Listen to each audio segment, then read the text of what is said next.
భారత్ భవిష్యత్తును మీకు మార్చి వేసే, అంటే తరతరాలుగా మీకు భారత్ యొక్క ఉన్నతి ఎలా ఉండాలి అని ఆలోచించి ఒక నిర్ణయము వీళ్ళు తీసుకున్నారు.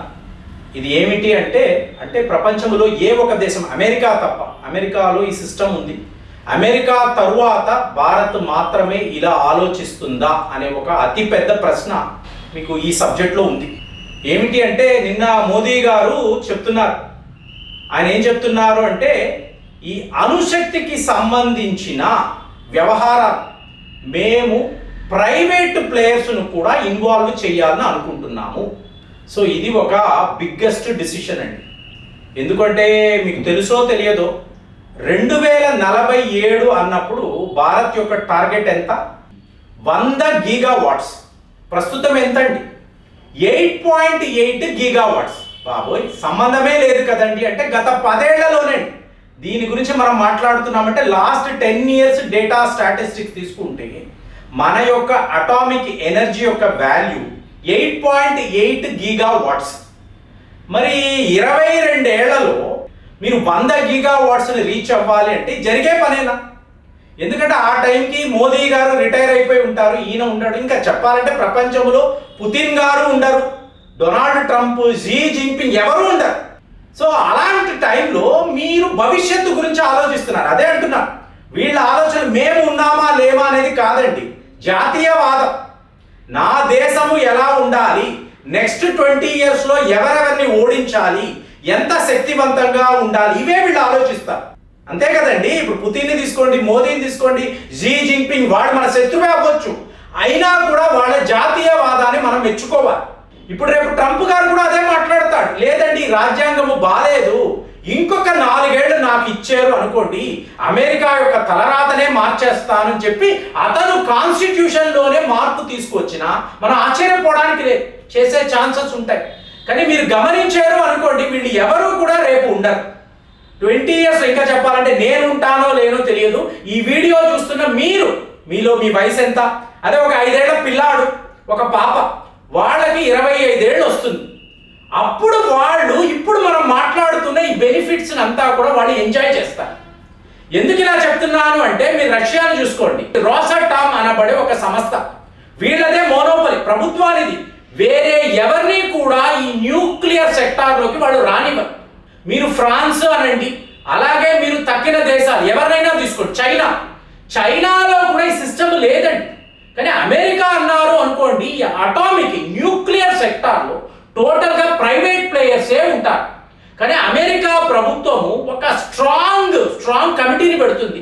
వాళ్ళు టైం టు టైం వెళ్ళి యురేనియం ఎలా ఉంది, దాని పరిస్థితి ఏమిటి, ఎక్కడైనా ప్రమాదాలు జరగవచ్చా, వీళ్ళకి ఇవ్వబడిన పర్మిషన్ని ప్రైవేట్ ప్లేయర్స్ తప్పుగా వాడుతున్నారా, వీళ్ళు ఎలాంటి ఒప్పందాలు చేసుకుంటున్నారు, ఇదంతా వాళ్ళు చాలా స్ట్రాంగ్గా గమనిస్తారు.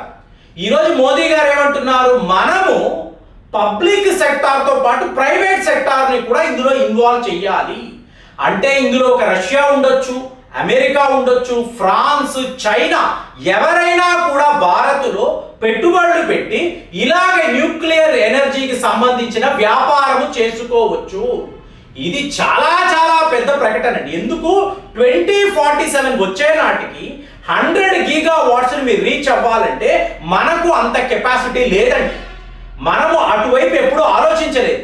అదే మీకు ఒక 10 దేశాలు వాళ్లకు సంబంధించిన నిపుణులు పెట్టుబడి ఇక్కడ ఈ దేశంలో పెడితే మనము ఫాస్ట్గా ఈ టార్గెట్ని రీచ్ అవ్వగలం. ఆల్రెడీ ఇప్పుడు చూసారనుకోండి, కూడాన్గుళం అంటాం. సో ఇదంతా ఎవరు? రష్యా వాళ్ళ న్యూక్లియర్ రియాక్టర్స్, వాళ్ళ టెక్నాలజీ మీదే మనము ఈ న్యూక్లియర్ ఎనర్జీ అనే దాన్ని ప్రొడ్యూస్ చేస్తున్నాం. అంటే మీకు small modular reactors, advanced modular reactors, వీటిని తీసుకున్నారు అనుకోండి, రష్యా టెక్నాలజీ అనేది మనకు చాలా చాలా ముఖ్యం. అంటే మీకు వ్లాడివోస్టాక్ నుంచి చెన్నై దాకా ఈ పరికరాలు రావడము, ఈ యురేనియం రావడము, ఇక్కడ వీళ్ళు రియాక్టర్స్లో ఈ పరిశోధనలు చేయడం ఏంటండి? ఇది చేస్తే ఏమిటి? ఇప్పుడు మీ ఇంటి బిల్లు తీసుకోండి, కరెంటు బిల్లు ఒక 4000 రూపాయలు వస్తుంది. మీరు విపరీతంగా ఏసీ వాడుతున్నారు, మీరు మీ సిస్టమ్స్ ఒక చిన్నపాటి ఆఫీసే రన్ చేస్తున్నారు. సో ప్రతి నెల 4000 రూపాయలు మీకు కరెంట్ బిల్ వస్తుంది అనుకోండి. ఇదే న్యూక్లియర్ రియాక్టర్స్ అంటే న్యూక్లియర్ ఎనర్జీని వాడేరు అనుకోండి, 1000 రూపాయలు మాత్రమే వస్తుంది. అంటే ఎంత చవక చూడు. మొన్న ఈజిప్ట్లో ఉన్నప్పుడు కైరోలో ఒక కార్ ఎక్కేమో అనుకోండి, లీటర్ పెట్రోల్ 17 రూపాయలండి. అంటే వాళ్ళకి ఎంత ఆదా అవుతుంది చూసుకోండి. మనకు ఇక్కడ 100 రూపాయలు, మినిమం టు మినిమం 100 రూపాయలు ప్లస్సే. అంటే మనము ఎనర్జీ సెక్టార్ మీద ఎంతెంత ఖర్చు పెడుతున్నాం. మోర్ ఓవర్ చెప్తున్న ఒకే విషయం ఫ్రెండ్స్, మనం భారత్లో ఉన్నాం, మనం భారతీయులము. ఈ దేశము ఒక ఎమర్జింగ్ ఎకానమీ కాదండి, జీడిపిలో నంబర్ 1 పొజిషన్లో ఉండే దేశం మాత్రమే కాదండి. మీకు ఇక్కడ ఎనర్జీ సెక్టార్లో మన కన్సంప్షన్ ప్రపంచంలో ఏ ఒక దేశము వద్ద కూడా ఫ్యూచర్లో ఉండదు. ఇవాళ ఎనర్జీ కన్సంప్షన్ అన్నారంటే చైనా నంబర్, ఎందుకంటే అది ఒక ప్రొడ్యూసింగ్ కంట్రీ. ప్రతి ఒక్క దేశము వచ్చి అక్కడ పెట్టుబడులు పెట్టి మాకు ల్యాప్టాప్లు తయారు చేయండి, మొబైల్స్ తయారు చేయండి, కార్లు తయారు చేయండి, బైకులు, ఇలాగ ప్రపోజల్స్ మీద ప్రపోజల్స్ ఇస్తూ ఉంటారు. మీకు అక్కడ లేబర్ అనేది చాలా చవక. మీకు అక్కడ 12 గంటలు వర్క్ చేయమన్నా వాళ్ళు చేస్తారు. ఆ పరిస్థితిలో చైనాలో మీకు ఎనర్జీ కన్సంప్షన్ చాలా ఎక్కువ ఉంటుంది. తరువాత అమెరికా, ఎప్పుడు కూడా అమెరికా ఉంటుంది కదా. సో వాళ్ళు కూడా విపరీతంగా మీకు ఈ కరెంట్ అనే వాడకం ఎక్కువే చేస్తారు. 3వ పొజిషన్లో భారత్ ఉంటుంది. అదే 20 ఏళ్ల తర్వాత మీరు చూసారనుకోండి, మనం అమెరికాను కూడా బీటౌట్ చేసేయగలం. ఎందుకంటే అంత పెద్ద దేశము, అంత పాపులేషన్, ప్రతి వాళ్ళు కూడా కరెంటును విపరీతంగా వాడతారు. సో కన్సంప్షన్ చాలా ఎక్కువ. ఇది ఏమిటి, ఇండైరెక్ట్ గా మన అమెరికా వాడికి చెప్తున్నాం, నువ్వు నాతో గొడవ పడితే నువ్వే నష్టపోతావు. మిమ్మల్ని మీరు చూసుకోండి. యావత్ ప్రపంచముతో మీరు ఇలా శత్రుత్వాన్ని పెంచుకొని వాళ్ళ మీద ఏదో పెత్తనం చెలాయించాలనుకుంటే ఈ రోజు ఎవరు ఒప్పుకునే దేశాలు లేవు. చిన్నా చితగా వాళ్ళు కూడా తిరగబడుతున్నారు. బ్రెజిల్ కూడా నువ్వు ఏం చేస్తావో చేసుకో. G20 సబ్మిట్ జరిగినప్పుడు ఆఫ్రికన్ యూనియన్ ఏం చేశారండి, ట్రంప్ రాకపోవడమే మంచిది, ఇదిగో ఎంటీ సీట్కి నేను మొత్తం బాధ్యతలు అప్పచెప్తున్నాను అన్నారు. అంటే ఏ లెవెల్లో నీకు అవమానం జరిగింది. ఇదంతా గమనించకుండా భారత్తో ఎనిమిటి అంటే నువ్వే నష్టపోతావు. సో ఇప్పుడు ఎనర్జీ సెక్టార్, న్యూక్లియర్ రియాక్టర్స్ విషయంలో అమెరికా మాత్రమే ప్రైవేట్ ప్లేయర్స్ని ఎంగేజ్ చేస్తున్నారు. వాళ్ళందరి దృష్టి ఇప్పుడు భారత్ మీదే ఉంటుంది. మీరు డెమోక్రసీ అనండి, కమ్యూనిస్ట్ దేశము అనండి, మీకు డీప్ స్టేట్ అనండి, మిలిటరీ కాంప్లెక్స్, తీవ్రవాదం, ఏమైనా మాట్లాడండి. ఓకే, ఫైనల్గా ఎవరికి లాభము, ఎవరికి నష్టము, ఎవరి వద్ద వైటమిన్ ఎం ఉంది, ఇదే కదా చూస్తారు. అలాంటిది భారత్ వద్ద ఇవాళ ఇంత పెద్ద సెక్టార్ని మనం ఓపెన్ అప్ చేసాము అంటే అమెరికా కంపెనీలంతా కూడా భారత్ వద్దే ఉంటారు. మాకు ఇవ్వండి కాంట్రాక్ట్, మాకు ఇవ్వండి అని అడుగుతారు. పెద్ద పెద్ద అటామిక్ ప్లాంట్స్ అనేవి స్టార్ట్ అవుతాయి.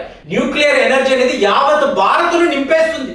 అంటే దీనివల్ల మనకు ఎలాగ మీకు అంటే కరెంట్ కన్సంప్షన్ని ఏ స్థాయిలో మనం కంట్రోల్ చేయగలము, ఆర్థికంగా మనకు ఎలాంటి లాభాలు ఉంటాయి, ఇది ఒక రెవల్యూషనరీ డిసిషన్. సో ఇంత పెద్ద అంటే ఇది చాలా రిస్కీ వ్యవహారం కదండి. న్యూక్లియర్ ఎనర్జీ అన్నప్పుడు ఇది లీక్ అయితే ఎంత డేంజర్. కాబట్టి మీకు ఒక ప్రాపర్ ప్రోటోకాల్ ఉండాలి, ప్రాపర్ సిస్టమ్ ఉండాలి, ఒక మంచి కమిటీ ఉండాలి.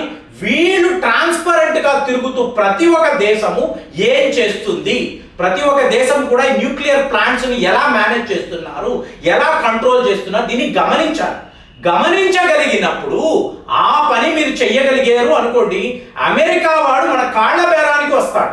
అలాంటి లాభాలు వాళ్ళు చూస్తారు. ఈ టైంలో అమెరికా వాడు మనతో గొడవ పడితే నాకు తెలిసి ట్రంప్ను ఎవరు విడిచిపెట్టరు. అట్లాంటి ఒక గొళ్ళెము అనేది ఇవాళ వేశాము. ఒకవేళ రష్యా వాళ్ళు వచ్చారనుకోండి, వాళ్ళు ఆల్రెడీ కంట్రోల్ చేస్తున్నారు, వాళ్ళు ఆల్రెడీ హ్యాండిల్ చేస్తున్నారు. కాబట్టి ఇంకా ఇది ఒక ఎక్స్పాన్షన్ లాగే ఉంటుంది. ఈ పరిస్థితిలో మనము తీసుకున్న ఈ న్యూక్లియర్ ఎనర్జీ సెక్టార్ని ప్రైవేటైజ్ చేయడం, ప్రైవేట్ ప్లేయర్స్ను కూడా ఇన్వాల్వ్ చేయడం చాలా చాలా గొప్ప డిసిషన్ నాకు అనిపిస్తుంది. మరి మీరేం ఆలోచిస్తున్నారు? కామెంట్స్లో రాయండి. మళ్ళీ వచ్చే వీడియోలో కలుద్దాం. జై హింద్.